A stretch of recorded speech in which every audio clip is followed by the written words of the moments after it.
Welcome to Changing Suits.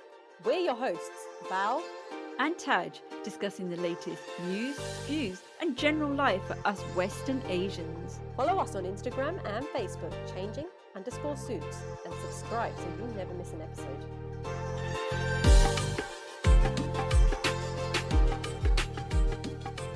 Hi, welcome to Changing Suits. My name's Bal. And my name's Taj. Today we're going to be continuing the subject of stem cell donation. So last week our podcast was talking to 3 volunteers from DKMS about their experiences and the process of organ donation.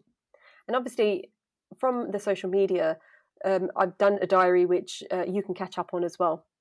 However, I thought it was really important to hear the other side. So you've heard my story of being a donor, but the harder part is for the person that has to get the donation.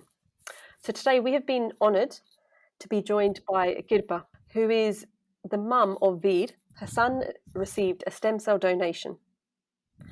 And we're going to be going through her experiences, and hopefully this will make all of the listeners understand why it's so important that we get involved in this process.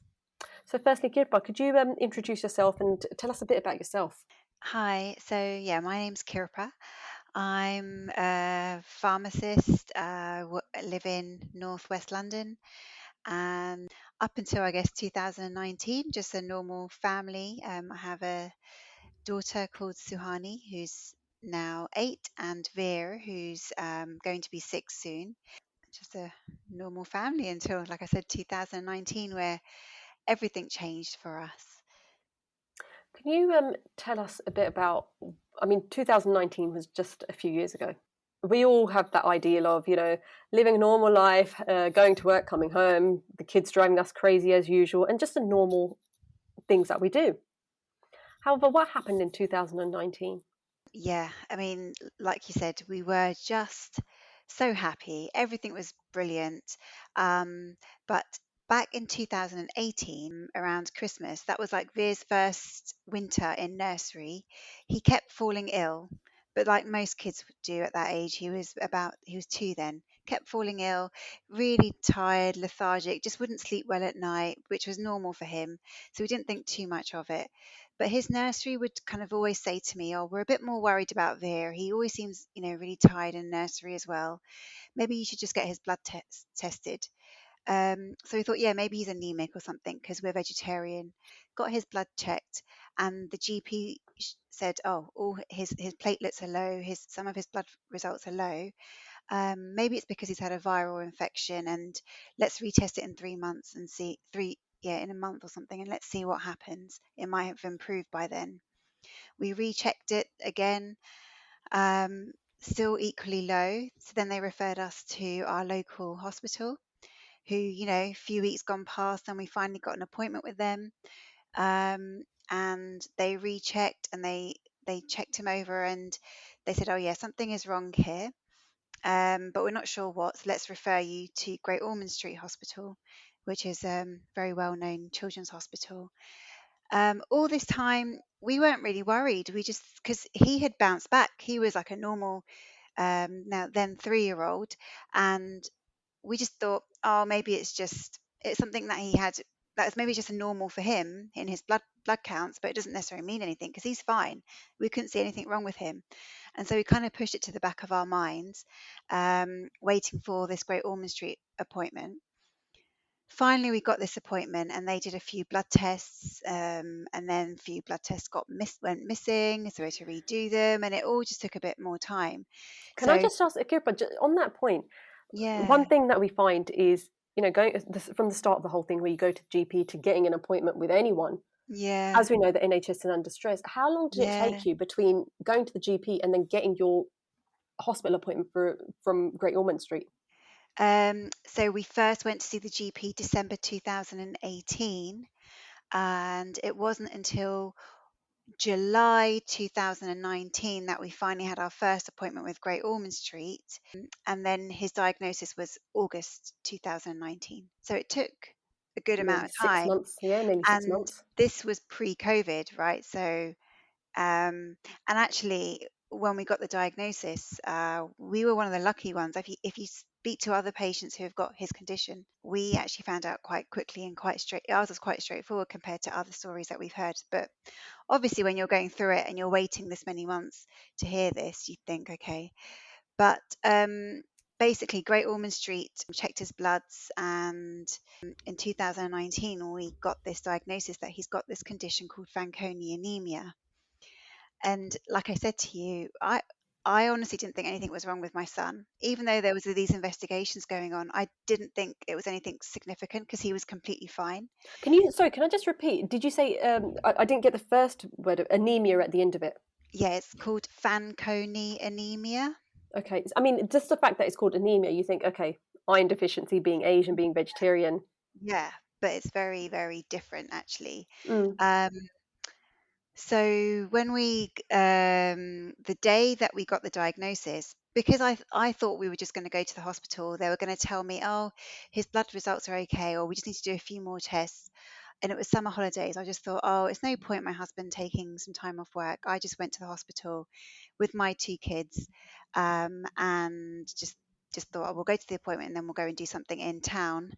And when we got there and they told me what the diagnosis was, um, it was a complete shock. Honestly, it was like it knocked me for six because, like I said, he was completely fine by that point, and we honestly didn't think anything this severe would be wrong with him. So yeah, it was really really hard. I just couldn't believe it what we were hearing, and then I had to tell my husband over the phone, which was even like they didn't even prepare us for the news that we were going to hear, or to tell me not to bring the kids, because my kids were asking me, in the appointment, "Mummy, why are you crying?" And they were Oh. so little at that point. Like, oh, it was horrendous. It was just so bad. Do you think it was even harder because you were okay and you wasn't expecting anything and it's Yeah. almost falling off a cliff? Because the Yes. emotion, everything's okay, and all of a sudden you've been told the worst news that a parent could hear, and it was just Yeah. off the cliff. Completely. It's exactly that. And it was just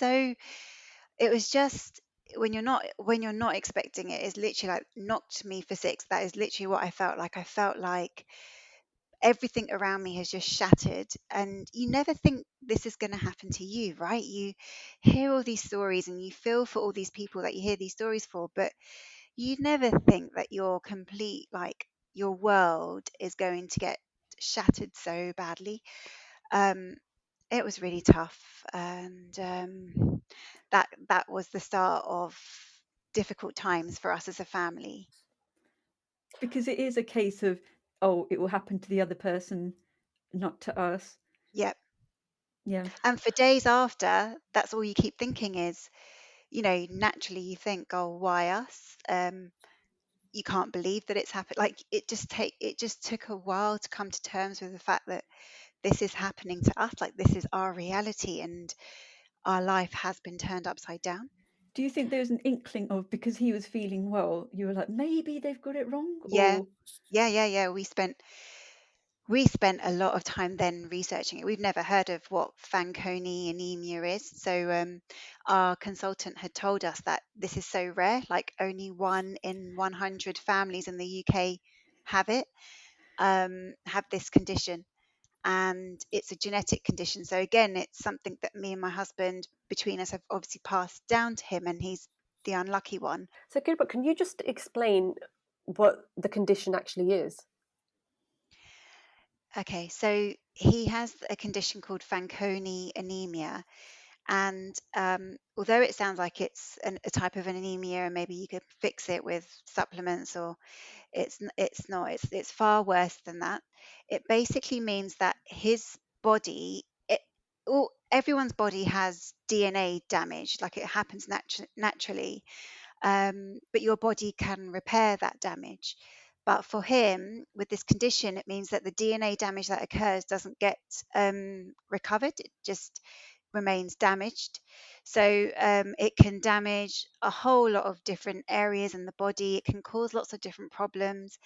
Um, it can cause like heart problems, kidney problems, learning difficulties, um, and in the future you get lots of different types of cancers, ovarian cancers, like reproductive cancers, and then head, nose, throat cancers as well. Why is it that he can't recover from that DNA being damaged? So he, like I was saying before, me and my husband have both got this gene that if both genes of this particular gene is passed down to our offspring, it would mean that they have this condition Okay. which would cause this. So it's not like he's lacking anything as such. It's just that he's got this defect in his genes which have caused this. And any child that we have, 1 in 4 chances that they would have this condition, but we didn't know this, and thankfully our daughter is fine. So we only realized when Veer was 3 that this was such, like, we had these issues because we did loads of genetic testing after we got our diagnosis. Where did the research start from? Because you're in the science field, you kind of know where to start from. So where did you start from? And the fact that it was so rare, and obviously it's not something that you'd be taught at uni or your studies because it's so rare. So I wasn't very good at, considering I've got a scientific background, I was so emotionally caught up with what was going on that I didn't think about researching or anything like that, and I was just too busy just getting my head around it. Whereas my husband, who's got no medical, no like scientific background, he's more practical, as probably most guys are. I don't know about As that. in practical in terms of, yeah, okay, I don't know, but I'm more emotional, and he's just more get on and let's try and sort out our problem kind of thing. Mm. So he was the one who was just on the internet constantly looking up anything he could about the condition, trying to find support groups, trying to just find any information that he could just to understand what is going on. Because it's so rare, there is hardly any information out there. No one has heard of it. Like, no, even if we had any medical friends, like, they didn't even know about it. It was, yeah. So he just, luckily for us, the internet is so easy to find information now. He just did loads of research, and he luckily found a charity called Fanconi Hope, and they're a UK-based charity, and they've just been amazing, because without them we wouldn't have been able to figure out what we were going to do next. They were just such a lifeline. At what point did you reveal it to Veer? Oh, I mean, he was 3. We've always spoken quite openly, in front of the kids, and we've just kind of explained to them both that Veer has a problem with his blood, because with Fanconi anemia, I kind of mentioned all the other problems that it can cause, but fortunately for Veer, his main problem was within the bone marrow. Um, he didn't have any problems with his heart or his kidneys or any learning difficulties. His main problem was that his bone marrow was slowly failing, and it wasn't producing the blood cells that he needed. And so with Veer, when we were trying to explain it to him and his sister, we would just say that there's a problem with his blood. He needs new blood, and we need to find someone who's got the same type of blood as him. And that the first protocol would have been his sister, to check if she was a match. So I explained to her, they're going to do some blood tests on you, check your blood, and if your blood is matching with Veer's, you can give some of your blood to him to help him and to fix him. Can I just ask, on that point, when you told them, you tried to explain it, obviously they're young kids, how did they take it? They're quite good, and throughout this whole process, they're quite good. They're not as sensitive maybe as other children that I've known, or other, our friends' kids that we've known. Like, they just kind of just, okay, well, this is the situation. And maybe because they were so young, I think that's a blessing in a way, because they just kind of thought, well, this is the situation, and we just They don't know any better, I guess, because yeah, that is what they're going through. and I mean, this is definitely not my genes that they've got. They've got my husband's like emotional kind of stability. In terms of the way they deal with things, they don't get emotionally involved with things. They just kind of like, okay, well, this is happening, and they're very matter of fact, all three of them. Whereas, like with me, if I hear something, I get emotionally involved, and so they've been really good. And um, me and Nirav, my husband, we would just when we would talk quite openly. We would talk a lot. Obviously, we had to talk about it a lot about what we were going to do, how this is affecting us, and the kids would be there in the background, kind of listening, kind of absorbing what we were saying, and we never kind of spoke just in private. We just kind of let it be, because I think we realized very soon that this is going to be a long-term effect, and because they were so okay with it, like we didn't feel like we had to kind of shield them too much from it. That's really good to hear, in the fact that you were so open. Yeah. I was just going to stop you there because I was going to say credit to you as well. I don't think you're giving yourself enough credit because you had to make such tough decisions. You're saying your husband sounds amazing, but you equally are because you made the decisions together. Yeah. Yeah. Tad, you're right. I mean, there's situations where that doesn't happen. So Yeah. A massive thank you to the National Lottery for supporting Changing Suits. in raising awareness of mental health in the South Asian community. So you've spoken to your daughter about the fact that she is going to have some blood tests and things like that. How did you feel? Because obviously it is a case of, yes, Veer is going through what he's going through, but it does mean that if she is found to be a match, then she's going to be going through something quite tough as well. What was going through your mind at that point? So we didn't really know much about stem cell donation. We had heard of one campaign before Veer got his diagnosis, and we wanted to help that girl, and we did what we could to help out.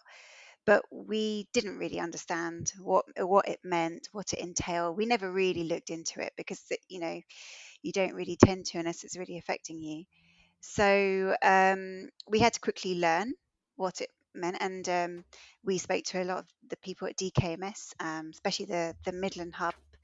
They helped us out a lot at the beginning, and we found out a lot of information very quickly.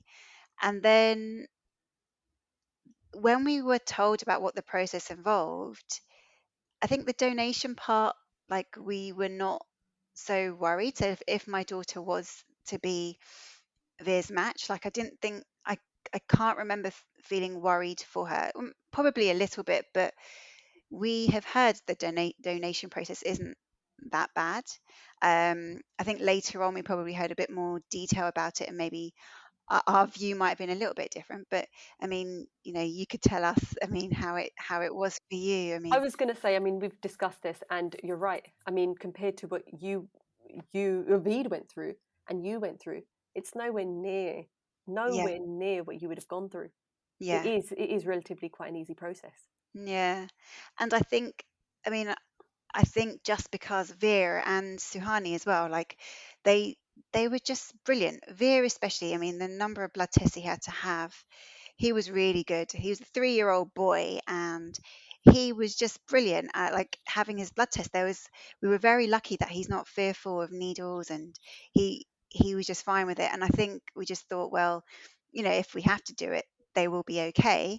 But obviously, you just think like these are your little kids. Why do they have to go through all of this? And if Suhani was his match, like you just think like what kind of world are we living in where we have to put our kids through such things just to survive, essentially? And like when you think about it like that, you think, oh, it's just awful. But in a way, we didn't have time to think too much. It was literally just go, go, go.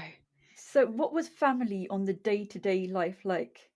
Was he going to nursery? What? Oh yeah.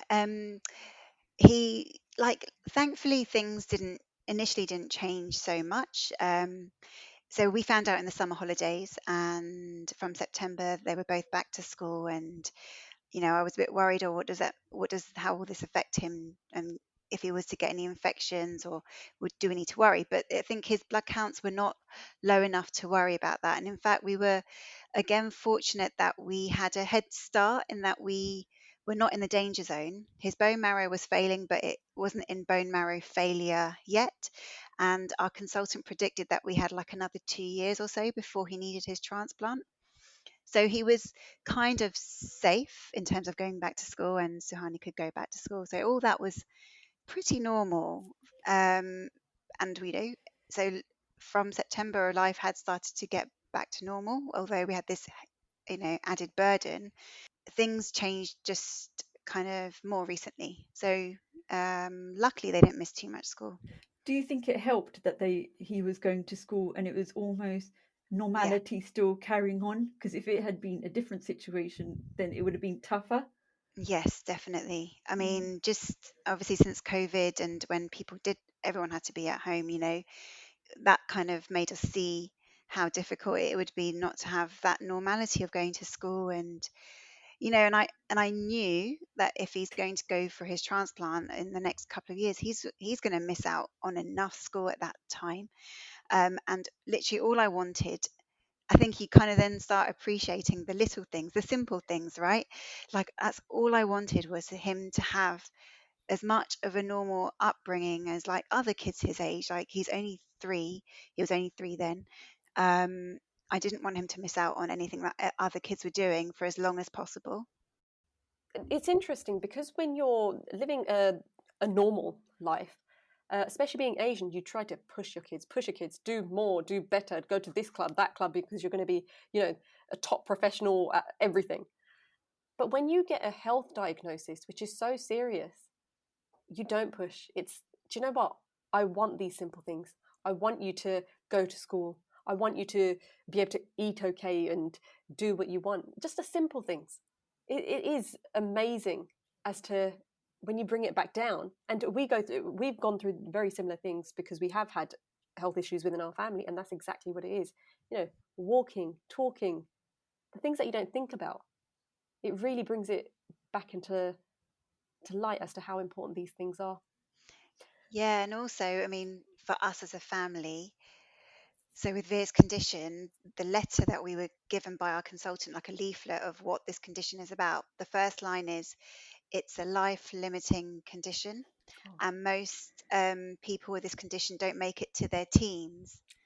And when you told that about your 3-year-old son, um, it's just, you just realize that time is so precious, right? Like the time that we have with him, like we don't know how long we've got with him now, and it just completely changes your outlook. All the things that you that things that we worried about before, when you're thinking long term, like you said, making sure that they go to all these activities because it's going to help for their future, you just think, well, let's not worry about those things. Like it made me really, really see that my time with him and our time as a family is way more precious than anything else. And so I changed my work schedule just so that I could be there for most of his pickups at school, at nursery, and my daughters as well. And just knowing that life is going to change at any point. Well, it already had changed, but it could change again at any point. That it just makes you appreciate the time that you have together and really, really cherish it. And it's funny, isn't it, that it takes something so severe to do that? Like you can't see it the same way otherwise. Was the fun things that you did together in that time period when things were okay and that he was still going to nursery? And To be honest, if I think back to that beginning bit, I don't just know. I wouldn't. having ice cream or something like that. Do you know something? The little things. Yeah, I guess it's something really. Yeah, it is a little bit. It's just like I said, we're coming home from nursery. I used to get, when he only did half days at nursery, so I used to get the afternoons with him until I had to go and pick up Suhani, my daughter. So we'd have half a day where it's just me and him time, That's nice. and that was special. Like we would just make the most of those times.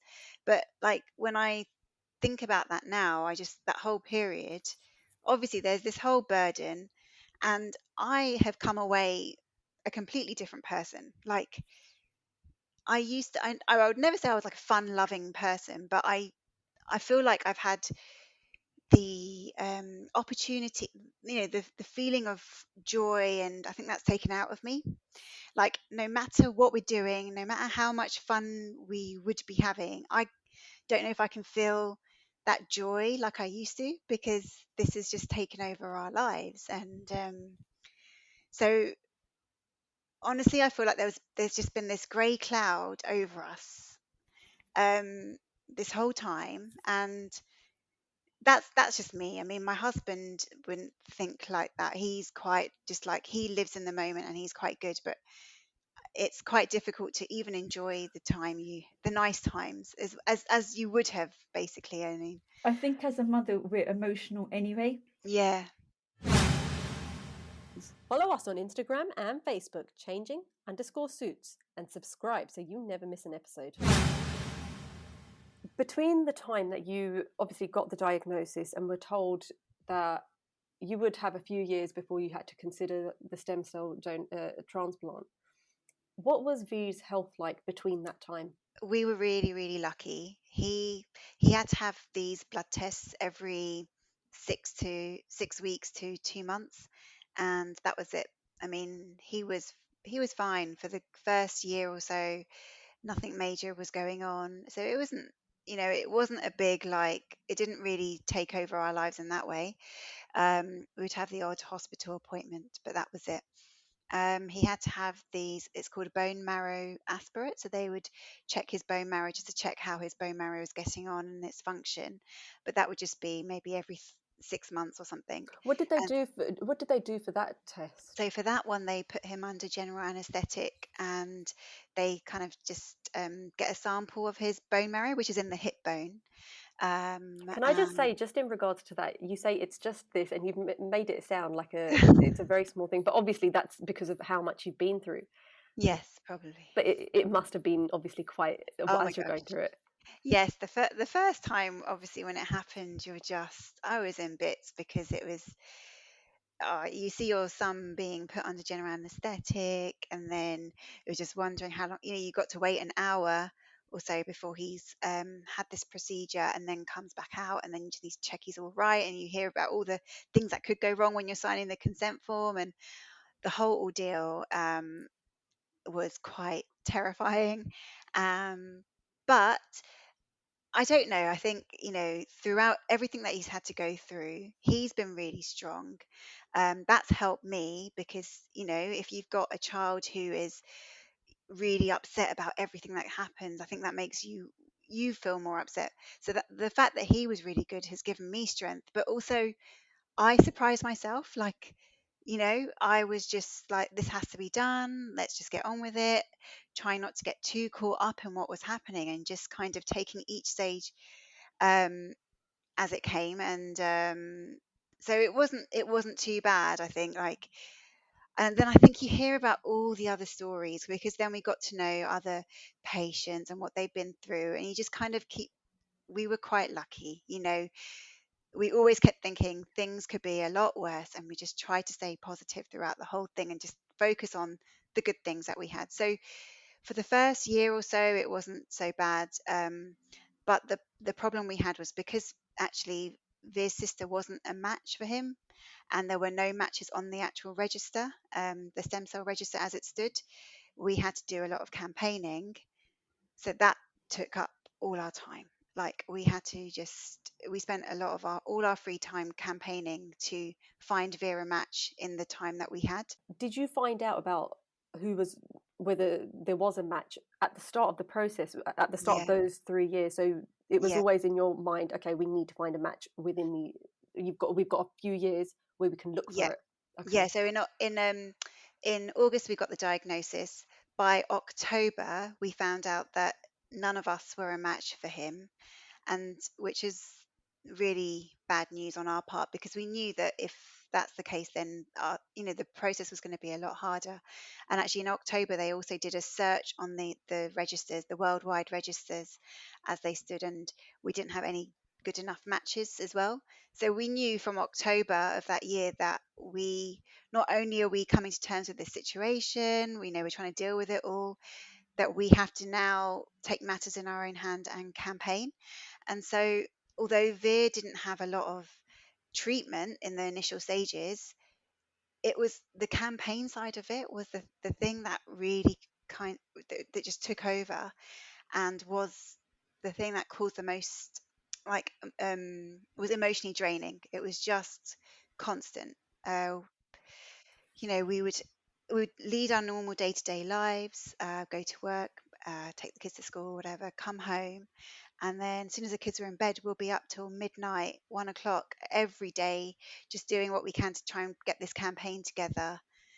What did um, campaigning involve? Thankfully for us, we have amazing friends and family that all, had said to us, look, if it gets to that point, we will help you. So we would have regular meetings with our friends and family. Like, we kind of set up a little committee, and where people were assigned roles. We thought of strategies of how we're going to use Veer's story to get more people to register. So the campaign was called Help Veer Now. I remember the campaign.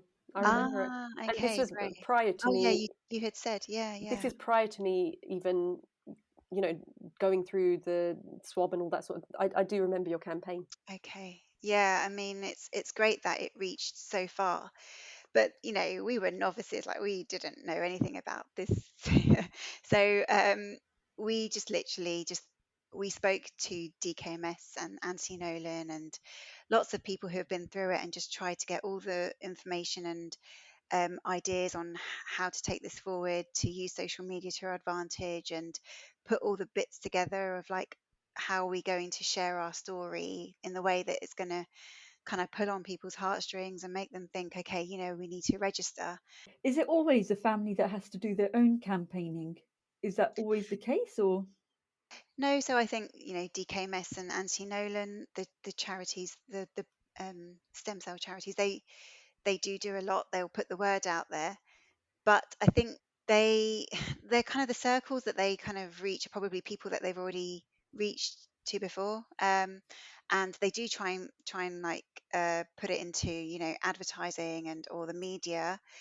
But I think it works better when it is the family More pleading, right? personal, But yeah. also, if we are quite well connected in lots of different communities in our area, because both Nirav and myself have worked on, like, religious committees, and we've done a lot of, like, we're in a committee, and we're Jains, and we've done a lot of, like, work within our community. So we already have a lot of connections. And so if people that we know are hearing our story, they're more likely to register than if someone else was going to, who they don't know, is going to tell them. And also, they're more likely to help us. And so we reached out to all our local communities here. We organised stem cell drives. So we actually went to different events, community events, and did drives to get people to register there and then. And we also did lots on social media and other forms of media like radio and TV, just to get the word out as well. What kind of response did you get from the people coming to the drives? Was it positive? Was it fear? What was the feeling that you were getting? Initially, obviously, when you're thinking, okay, we need to get, we were told that he has a 1 in 100,000 chance of finding a match. So Wow. you Yeah, have to get, so in your head you're thinking, right, you've got to get 100,000 people to register yeah. for it to kind of increase his chances, right? Um, and we were going to events, and we were registering, like, we've had some where we were registering in the tens of people. We had one event where we got like 6. Did you find anything helped in getting more people to register? Good question. I think we just got better at knowing which kind of events are better to do these kind of things at, because we learned that if you're going to, like, a health fair or something like that, people are more in the mindset of doing something for their health or other people's health. Whereas if we were going to events where they were having loads of fun and there are lots of different things going on, they may not be that interested in hearing about stem cell donation. So we kind of had to think about, in the end, let's not just do swab drives everywhere, here, there, and everywhere. Or let's use our resources in where we thought it would be more beneficial. But also, I think the more that this story was spreading, the more people would approach us and just say, "Oh, do you want to do it?" And Do you want to do a swab drive here? And it was all going really, really well. We had so many events lined up, but then in March 2020, COVID happened, so we had to stop all swab drives, and so we only really got a good 3 to 4 months where we were able to do these swab drives. And how did COVID affect your overall strategy, you could say, of getting people on to donate? Yeah, it really affected it. We kind of just had a standstill for a good month or so, which was good. Like, to be honest, it was really well needed because we were all then at home. I didn't go to work because we were worried about Veer. We just all we were told to shield.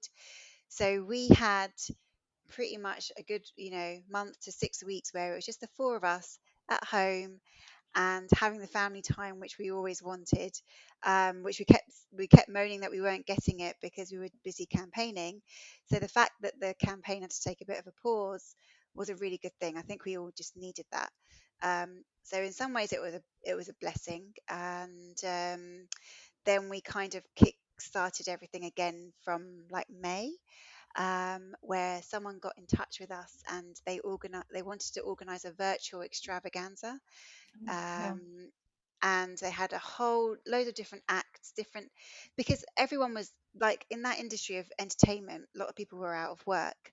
And so this lady who was Radhika Maya was her name, she didn't even know us, but she reached out and she really wanted to help the cause, and she arranged a whole lineup of different acts like singers, dancers, different entertainers, and dedicated it to Veer, a whole day of entertainment for Wow. and asked people to donate money to. We chose Anthony Nolan as our charity, to donate money to them to join the event, but also that every act would talk about the importance of stem cell donation, and so we got lots of people to register that way too, and raise the profile, and we managed to raise £10,000 Wow. for charity, and from then on that kind of kickstarted the campaign via social media. So that kind of helped us get some more people to register, really. It was almost like you learnt one way of doing it and now you Yeah, had to put in a different strategy, the virtual strategy. yeah. And do you think you were getting bigger numbers this way, the virtual way, or No. same? I think initially, obviously, when we first started campaigning, just sharing a document about our story on social media did really well because it was the first that people had heard of it, and we managed to get 1,000 people to register in 1 week, and that was just amazing. And then it kind of died down a bit, and then we started doing the drives, swab drives, and then the numbers started going up again. And also, thing that helped the most was our cousins in India were doing swab drives in different places in India, and their numbers were amazing. They were getting hundreds of people registering with the support of the charities in India. So, that was really helping our numbers. And then once COVID happened, when we started doing more virtual things, it started slowing down again until July, where this need for a transplant became a lot more urgent, more urgent than we thought. So we thought we had until he was about 6. At that point, we were then told that actually he should be having it in the next 2 months, and it was only 4 at that point. In regards to that, so how long did it take to find a match? I'd say about a year into campaigning, we found out that we got a 90% match. Wow. Yeah. Um, and but the thing with this is that one match is never a guarantee, right? So we heard that there was a match, but until they have the full health checks, you don't know whether they're going to be suitable for donation until the time of transplant. They don't do Yeah. the full checks until the end, or somewhere along the line, because we didn't think Veer needed the transplant for another few years. Mm. Anything could change with that one person if they were to fall pregnant, if they were, whatever, if their situation changed or if they changed their mind along the way, then that is not an option. So although we knew we had 190% match, we couldn't stop there because we needed to make sure we had a pool of options, because we wanted to guarantee that at the time of transplant there would be at least one option there for us. So it was basically at roughly 6 years old, that's when he'd need the That's transplant what they said initially. initially. Yeah. Then kind of a year on, we met another consultant, Yeah. and his blood counts had dropped so much in that year. They then said actually that he needs to have it a lot sooner, and he gave us like a 2 month kind of. He said, if it wasn't for COVID, I would be putting him in for transplant in 2 months. And we just panicked because we were like, okay, well, we still thought we had a couple of years. Like now we've got a couple of months to do what we can. Like we need to act now. And again, it was just that feeling of, oh my gosh, time is running out. And are we doing it? We haven't done enough, and we need to get back on the campaigning hard. So again, like rather than spending that time together, we were then pushing hard on campaigning. We were putting more material out on social media, showcasing how urgent this is. And then again, people started registering because I think they realised how urgent from all our messaging that this was really now urgent. How many matches did you end up finding then before Veer had the stem cell transplant? So the journey ended up being really, really complicated. But at the time where we thought he was going to have his transplant, we had three potential. They were all 90% matches, not 100%, but 90% would have been good enough. Like they would have been happy with that. And then there was COVID, and he got viruses, and it all got delayed even further. So then, like almost another year had gone by Oh before he dear. actually had the transplant. And in that time, we were told that we had up to 12 matches or something like that. Oh wow. It suddenly had increased to that much. So, in the end, we were very lucky. They were all 90% matches, but we were lucky that we had a good, lots of options in the end. And because we had that extra time, it kind of went in our favor. In regards to the campaigning and the fact that you're campaigning, yet you've got this emotional stress of my child's ill and Yeah. what's about to come. Can you just briefly tell us the toll that it took on you just during that, before we move on to the actual transplant and the process that you've gone through now? Yeah. It was really hard. Um, it was just always trying. You're just trying to keep things going all the time, right? No matter what is going on day to day, you are kind of physically and mentally exhausted with everything. But you can't stop because you just feel guilty if you stopped, or you just feel like you're not doing enough as a parent. And the issue we had, the reason why we didn't really want to push the campaign initially, we thought if Suhani was a match for him, we wouldn't have gone so public, but we had no option, but we had to go public. And we're not open people. We don't post things on social media usually. And so it was such a culture change for us. Like we had to display our utmost like emotions on screen to millions of people or thousands of people, let's say, that didn't even know us. And That's really interesting. Just in regards to, you've said that you don't tend to do social media, and and this is something very common in the South Asian community. We are, especially when it comes to health, we are very, not secretive, but we are very closed in. Look, yeah, let's just keep it quiet within the family. yeah, So I can't imagine as to, we've had to be a lot more public in regards to health and things like yeah, that. But it's a big step. It's a massive yeah, step, isn't it? yeah. Culturally. And like on one hand, yes, we wanted to use Veer's story to um, register lots more people because we knew that it would help. It not only would it help Veer, it would help lots of other people. And in a way, we felt so privileged that we were able to help with something so important, because otherwise we probably wouldn't have been so involved, right? So in that way, we felt really good that this campaign is doing well and we are going to help people. But it was like it was the hardest part of everything, like considering what we found out about Veer and everything he had to go through and coming to terms with that. The campaigning was the thing that I found was the biggest burden. Like I just always felt like, we're not getting enough time with the kids because we're having to do this, but if we don't do this, then what are his chances of finding a match in time? And it's just that whole vicious circle of what you go through. But it's just it's having everything so much in public. So like every time you speak to someone, obviously naturally everyone's just going to ask you how's Veer and how's it going, and it's exhausting having to tell everyone. Like I just sometimes I just wanted to curl up in a ball and not face anyone because I couldn't hide from it. If I was just going on the school run, I can't just be Suhani and Veer's mum going to drop them to school. It was just everything was always about Veer in the campaign, and any conversation I'd have with my friends would and my family would always be around that. And that was just our whole identity. It had changed everything.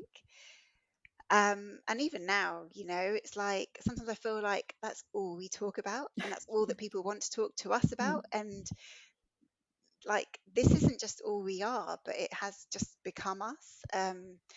And because it's so public that you can't even just, if you don't want to talk about it, you can't just shy away from it. You are forced to talk about it all the time. So it it was just a change, like in every part of our life. It changed everything. Like I just, It I sounds so emotionally draining. Yeah. I was going to say, and this is where it comes back to the fact that we need people on the register without having parents that are going through what they're going through, having to campaign like this. And this yeah, has sort of brought it back home. You've gone through this, and I hadn't thought about this. I hadn't thought about this aspect of it, which is why I wanted you on. But if yeah, that was the and hardest bit, yeah, for sure. I mean, if we didn't have that, I think things would have been a lot different. But also that made us, that was another drive, even if we had 3 matches for Veer, we are still carrying on, because if his story is going to help others, then like hopefully um other South Asians, in the future who are unfortunate to have this situation wouldn't have to campaign like we had to, because it's frustrating, because like we've spoken to so many people of Caucasian background who haven't had to do this because they have matches ready and waiting. And when you hear that, and then you hear that you have to do all this work because we are of South Asian background, and because South Asians haven't donated across the world, we are in these situations, and we need to do something to change this. And that's why this podcast and other things like this are really important now. what was the process of? So you found the matches, and you've got Yeah. 12 matches here. Okay. Yeah. What was the next thing that happened in your journey? So by that point, Veer's situation had got a lot worse. His blood counts had dropped so much that he was reliant on platelet transfusions weekly. He had to have blood transfusions every so often. So we were at least once a week in the hospital. He had to, in preparation for the transplant, he had to have so many different tests. He had to have a Hickman line inserted, which is like a line that goes straight into your like central vein, I think. So the medicines can be injected through there, and the blood test can be taken from there. And that was in preparation for transplant. So he had so much going on, and we were just backwards and forwards to the hospital. He had to then eventually stop school as well because it had just become too risky, and he kept picking up different viruses. Um, Very early on had picked up a virus called parvovirus, which is also known as slat cheek, which some people may have heard of, and which is really common. Most nursery children, young children will get it.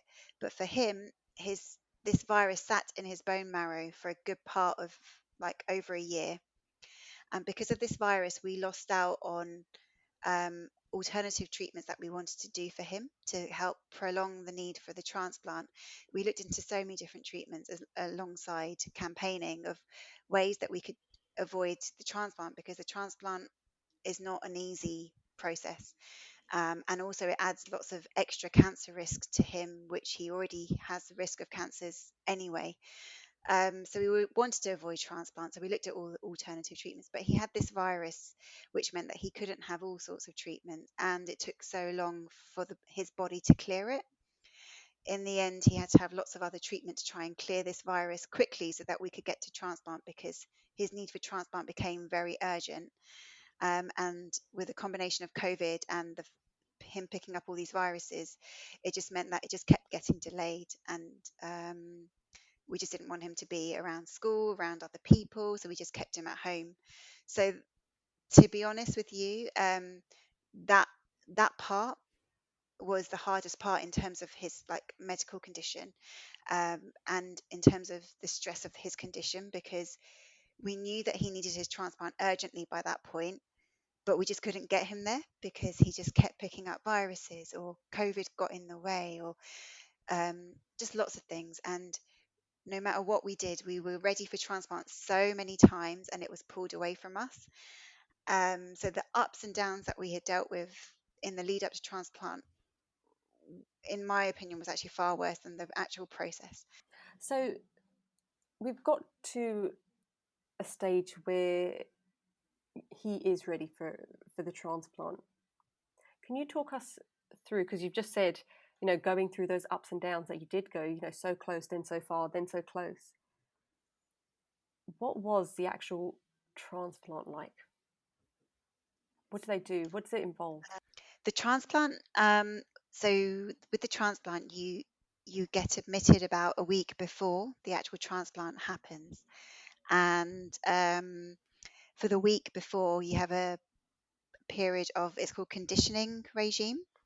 So that's where they wipe out the person's immunity completely, so that it can accept the new bone marrow, the stem cells that are coming. So Veer had 5 days of chemotherapy, and then he had 1 day of radiotherapy, and that would vary from person to person. And it was fine. It wasn't so bad actually, because the side effects of chemo and all of that happen later. So at that point, he was okay. He was taking it all in his stride. Actually, I think he found the whole hospital stay quite exciting, and the hospital just brilliant. The staff just made it so fun for him. He had schooling 1 hour a day, he had play activities 1 hour a day. So, he was fine, and we had a lot of time to prepare for it. We were lucky in that way, whereas some people don't have that time. So we were mentally ready. We had got the kids ready for it. So it was just me and Veer in a room. You're not allowed to leave that room once the chemotherapy starts, because he is very vulnerable to any infection. So you're in a special filtered room. My husband wasn't allowed to see us. My daughter definitely couldn't come. So initially, we had it was just me and him, and then the nurses that would come and administer his medications. And it was initially, it was quite fine. It was fine, and then he had the transplant the day after his radiotherapy had finished, and you were all excited because you're thinking, oh my God, this day has finally come. But you're also obviously really, really like nervous, because still at any point something could still go wrong. The stem cells might not arrive, something might happen to the donor. But thankfully for us, everything was quite smooth, and the stem cells arrived quite late in the day, like in the evening, by the time they actually made it from wherever they had come from. And it was just basically like giving blood. It was quite straightforward, and it was a bit of an anticlimax because you're thinking, oh, it's some Right. amazing thing. It's not like organ transplants. It's literally like they dripped it through the line. It took about 2 hours because they had to drip it really slowly so that the cells don't get damaged. And they kept monitoring his blood pressure and throughout the process. And that was it. I think the hardest bit was just keeping him entertained and keeping him still, and for those 2 hours. But it was amazing, but also overwhelming. Like, you just, up until that point, you're just kind of just so on tenterhooks that this is coming, this is coming.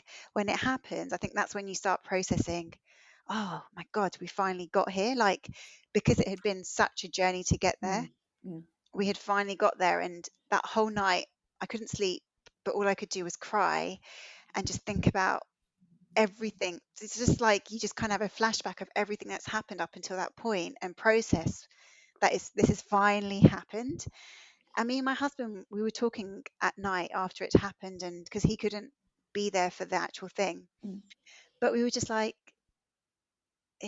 no one, no one can understand, right, what you're going through. No one can really appreciate the depths of those emotions, how you feel minute to minute. It was only at that point that we just thought, you know what, it was such a journey, and we as parents have done so well. Like we, we don't usually praise ourselves, like, like you were saying earlier, is just, we don't give ourselves enough credit. But at that point, I actually felt like, what, we've done this. Like, as a family, we've been through such a journey and we've made it to this point. It was, yeah. So this obviously impacted on your mental health. Did you feel once you had the transplant, that was the time, then finally you had time to think over what had happened? Because it was go, go, go, go, go, go. Right, the transplants happened. Okay, now it's almost like breathe, and now you remember everything from what you've been through and what's happened. Yeah, I guess in some ways. I mean, we were very fortunate. Our school, our kids' school, had provided us with a lot of counselling, family therapy, and they had given us like 12 sessions initially when we got the diagnosis. So we were able to kind of work through that initially, and then the rest of the time we kind of muddled through. And yeah, kind of like what you were saying, it's that you just kind of, you don't have time to deal with your emotions so much. But even after the transplant, we got psychologist support with the hospital. But I think you always, like, there's always that something, like, it's never really dealt with. I think it's only now, so Veer is 4 months post transplant. It's only now that I can feel a bit more relaxed and think, you know what, things are okay. But up until very recently, even if things are going well, I couldn't allow myself to be happy and enjoy the fact that things are going so well, because I'm still always worrying that, hold on, like, things are going well, but things are going to change, could change at any point, so don't get too excited. Or um so mentally, I'm like, still feel like there's a lot that I need to deal with. Do you Maybe feel now I do you will. feel like you're not allowing yourself to have that happiness because Yeah. just in case it's snatched away? Yes, I Mm, can't let myself get vulnerable like that. Like, my husband, like, Nirav, will at every milestone is like wanting to post it on social media or something and just share it with the people that have helped us along the way, whereas I'm just like, I don't want to share the good stuff because that could change at any point. And then, yeah, you just don't want to be vulnerable to what could happen. What was it that is what is stopping you from posting on social media? Because it is fantastic he got his transplant. Many people aren't in that fortunate position, but what is it that's holding you back in that case? If I can ask, if you don't mind. Yeah, no, that's fine. To be honest, after the campaigning, I have developed a kind of hatred towards social media, because once COVID had happened and most of our campaigning was just via social media, you become so, like, fixated on your posts and who's commenting, are people engaged, and like, it took over, right? Like, you're just so wanting people to take note of what you're saying and wanting to register. And when you could see that you're doing all this work, people were kind of, I think that because they heard our story and the same people were hearing the story again and again, we weren't reaching new people, so we weren't really getting people to register in the end, not many people. And then people were not commenting as much, and so we felt like our engagement had decreased. And it was just that whole experience of just trying to spend so much time on content for social media and not getting the rewards, that you just kind of thought, I just thought, I'm done with this, like. And once we decided to finish campaigning and just focus on family life, like, that was the biggest relief of my life. Like, I felt like that was such a massive weight when we got to a position where we thought, you know what, we have done enough. Vera's got enough options.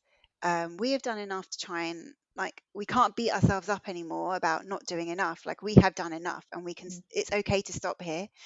Um, I just wanted to take myself off social media and not, like, bother, like, not worry about posting anymore. It was just amazing feeling. You And want to live so, life. You want yeah, to and so live. going on Mm, from that, it's like, for me, posting things on social media, I just don't. I just don't want to do it anymore. But saying that, like, we have been posting less frequently, only when there's something really, really huge to kind of shout about, we will, because the people that have been following his journey, we also feel like they deserve to know what's going on. Like they're really interested to know how Veer's getting on. So we will post, but not frequently, and just to kind of keep people in the loop, but not really for any other gain. Can I ask in that case, how is Veer getting along now post transplant? You've got a massive smile on your The face. smile says it all. I should have that said this earlier. boy, We should have said it earlier.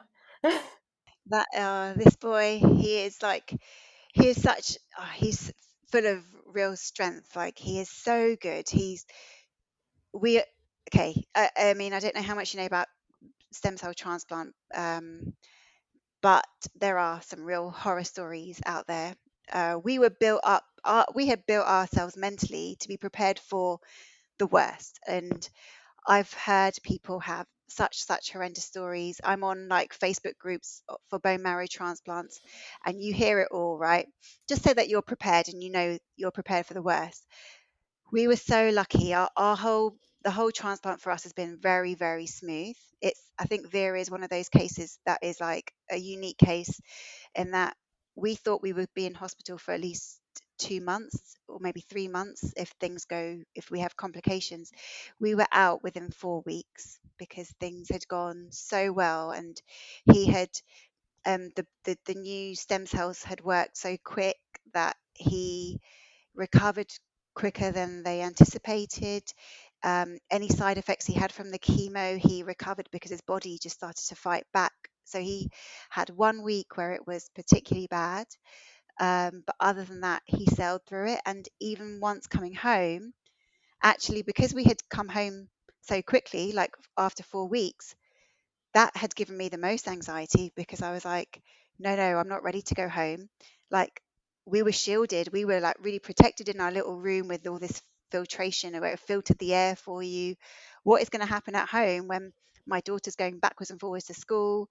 COVID is on the rise again, all of that, like all that worry. I'm going to have to do all the cooking, cleaning, and making sure that there are no germs that he could be in contact with. Like, it was so fearful coming home.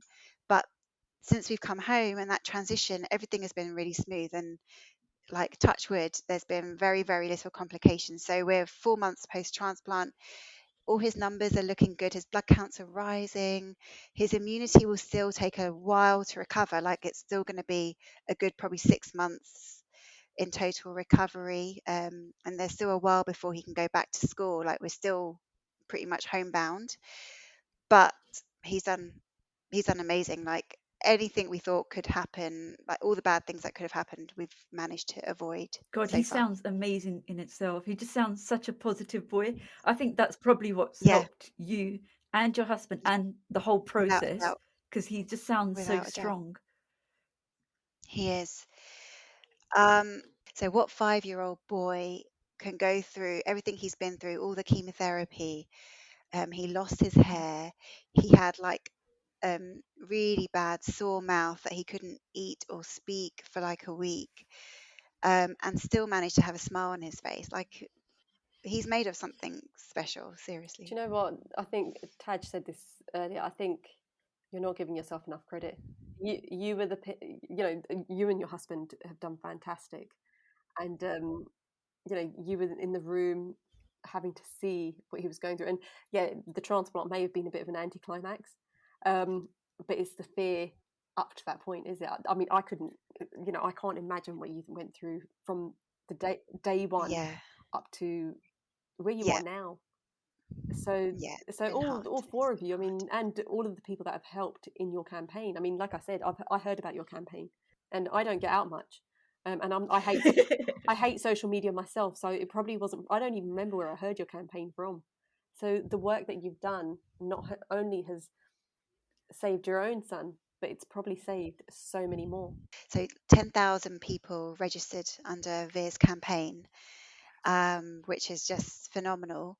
And up to now, we've heard of 6 people who have been called up to say there were matches for Oh other wow! Wow, that's people amazing. from who have Wow. registered via Veer's campaign. So yeah, like exactly what you said. Like, we know that his campaign, his story, will help lots of other people. So Just before we finish, can you, from everything that you've been through, and seeing that smile on your face when we asked how is Veer now, I think has made my day, to tell you the truth. And we've kept you on this podcast for quite a while to hear your journey. But what advice would you give other members of the South Asian community to encourage them to donate and make people like yourself, where you've been through so much trying to get people to register, their lives easier?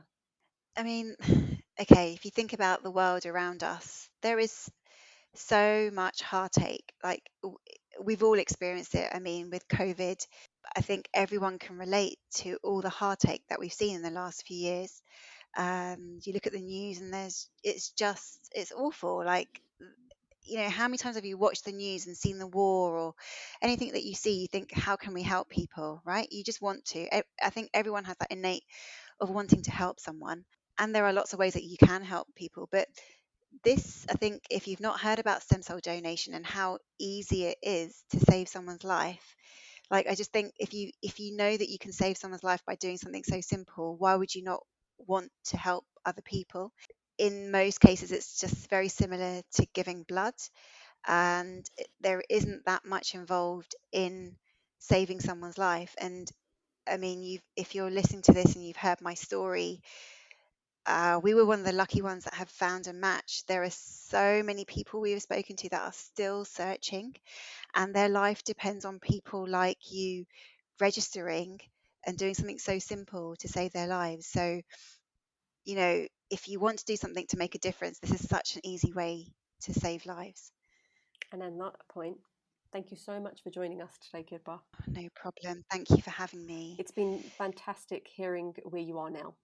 And, from me and Taj, both of us are sort of, you can't see my camera right now, but we're both welling up, and we're just so happy to hear that you're in a good place now. That's goodbye from me. And that's goodbye from me. Follow us on Instagram and Facebook, changing_suits, and subscribe so you never miss an episode.